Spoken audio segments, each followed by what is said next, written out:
Alright, YouTubers, welcome back. I'm Dave. You found do yourself, do it right. And, you know, as you can see behind me, there, I got updates. Got the little XL175 out. You know, I'm like a little kid in a candy shop. Not really a candy shop. I'm like a little kid at Christmas. You know, you see the presents and you just want to open them. Well, you know, I've got a little self-control when it comes to motorbikes, as you can tell. And, you know, I wanted to work on it, so I got updates.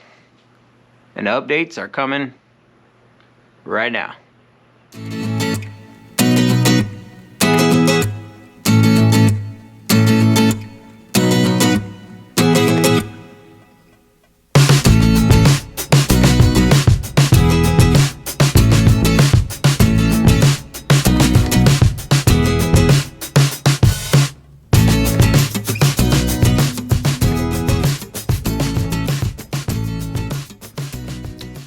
So, you know, as you can see, got some tools and whatnot out here. And, you know, a bike. She doesn't live in the garage with the rest of the bikes yet, you know. She's got to prove herself before she can get a spot in the garage. So, you know, she lives outside, out there, on a trailer with a cover. Of course, I put a cover on it. But that's where she's living for now. And yeah, so updates.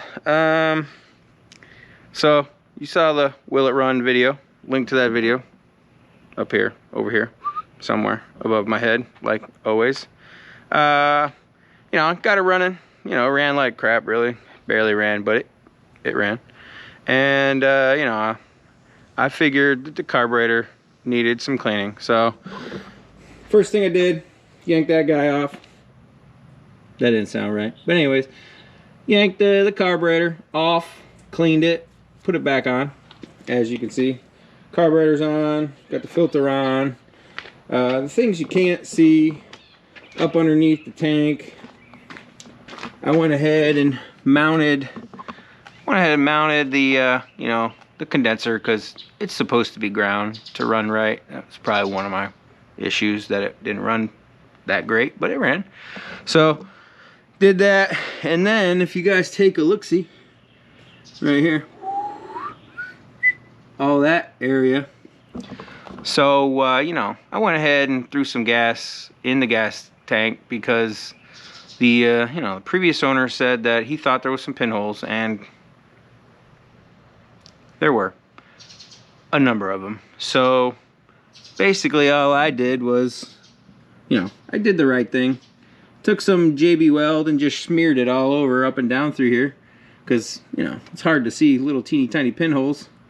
And lo and behold, it's working. It's not leaking. Not yet anyways. Cross my fingers. You know, it's not leaking yet.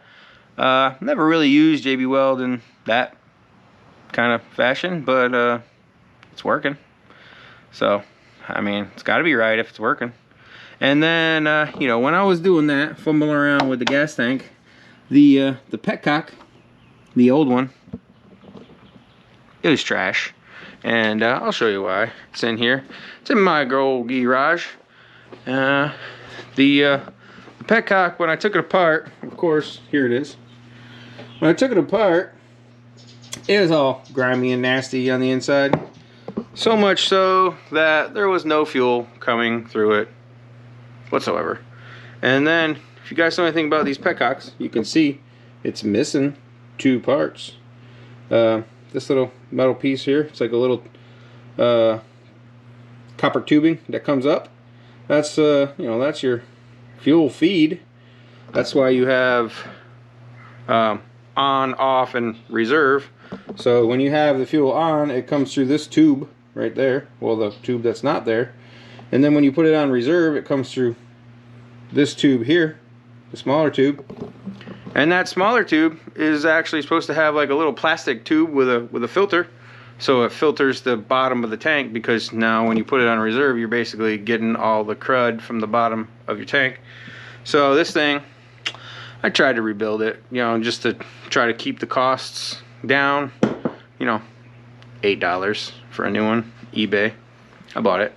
I also saw some other cool stuff on eBay that pertains to this 175.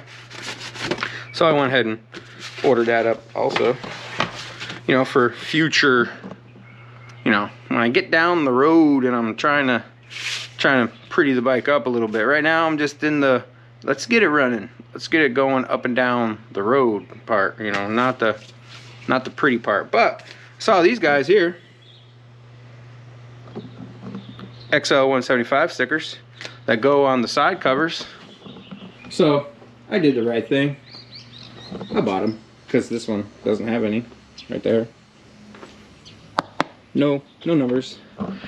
So, you know, I saw them. They were another $8. So I'm a whole $16 into this, parts wise. Let's see, what other things did I have to do? Yeah, oh, back tire. So the back tire that was on it when I bought it, that guy there, you know, it's definitely seen better days. You know, doesn't hold any air whatsoever, and it's hard to push the bike around. So, you know, this bike came with an extra front tire and an extra rear tire, and as you can see, the extra rear tire, it's pretty whooped, but it holds air, so it's good enough for me right now. So I went ahead and, you know, as you can see, threw that on real quick. I still got to put some cotter pins there and on the other side, but I just wanted to see if it'd go up and down the road, and you know, it does, and I'll show you just a second. So I've been messing around with the carburetor, trying to get it tuned in, you know, as best as I'm going to get it tuned in for now. This is, like I said, this is, you know, let's just see if everything is in fairly good working condition mode. So I actually got it to start pretty well, or getting it to start, you know, turn the key on, bring it over, kick it a couple times maybe. Oh, there you go.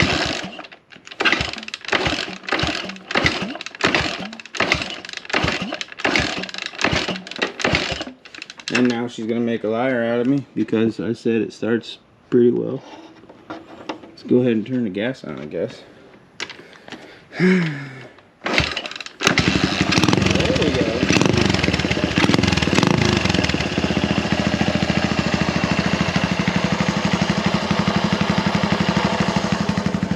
So, you know, I've got it to where it starts and it idles pretty well.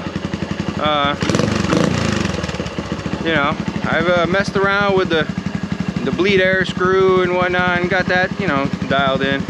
I have a feeling, you know, just a little sneaky sensation that she's running lean, and there's two reasons why I think it's running lean, and one is that guy there and the lack of this thing here, you know. So you guys know about carburetors and airflow and whatnot. You put a pod filter on, it allows a lot more air to come through the old carburetor. And then when you put this makeshift muffler that this thing has on it, that right there,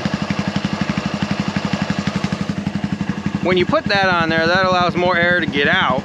And what that does is, and if you don't have jets, which the bike came with jets for the carburetor, you gotta sit there and fiddle around with the jets to make sure that you get the right air fuel flow combination so you don't burn down your motor, you know what I mean? Because you don't want to run it lean too much for too long, because bad things happen when that happens.